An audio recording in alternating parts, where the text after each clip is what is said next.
তো আমরা রাধারানীর লীলা প্রসঙ্গ সবিস্তারে সাধারণত আলোকপাত করি না। কেন? কারণ হচ্ছে আমাদের মানব মস্তিষ্ক কামনাপূর্ণ। আমরা ইন্দ্রিয় তর্পণ করতে পছন্দ করি। ফলত রাধারানীর অপ্রাকৃত লীলা আমরা না বুঝে আমরা অনেক সময় বিভ্রান্ত হতে পারি। তাই জেনে বিভ্রান্ত হওয়ার চাইতে না জানাটাই ভালো। হ্যাঁ, সেই জন্য শ্রীমতী রাধারানীর লীলাসমূহ মাঝে মাঝে আমরা দেখি যে আমাদের আন্তর্জাতিক কৃষ্ণ ভাবনামৃত সঙ্গের পাঠকগণ সবিস্তারে রাস পঞ্চোধ্যায় বা রাধাকৃষ্ণের যে অপ্রাকৃত স্তরের লীলাবলী তা সবসময় বর্ণনা করে না। তা বর্ণনা না করার পিছনে এই বৈষ্ণবদের একটা মহৎ উদ্দেশ্য আছে।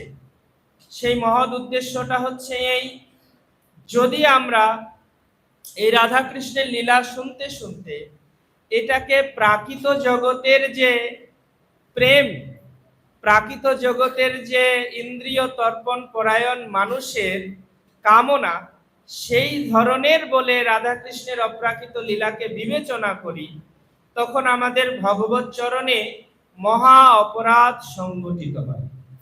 তার ফলে রাধাকৃষ্ণের সেই অপ্রাকৃত দিব্য লীলায় আমাদের বিশ্বাস জন্মায় না, এবং তাদেরকে অনুকরণ করে আমরা আরো বেশি অশালীন হয়ে উঠি, আমরা আরো বেশি অধঃপতনের দিকে ধাবিত হই।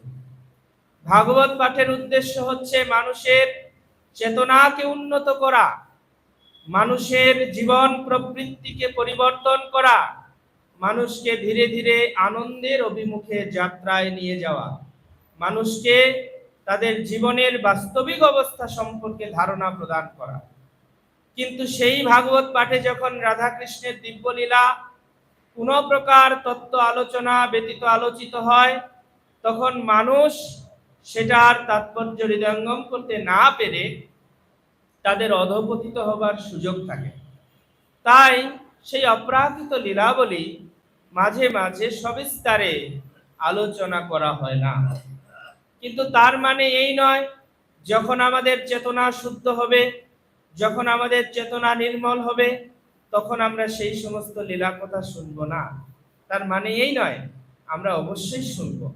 বিশেষ করে রাধাষ্টমীর এই বিশেষ দিনে আমরা রাধা মাধবের অপ্রাকৃত লীলা শ্রবণ করতে পারি। এই একটি দিন আমরা রাধারানীর জয়গান কীর্তন করতে পারি, এটা আমাদের জন্য বিশেষ সৌভাগ্যের ব্যাপার।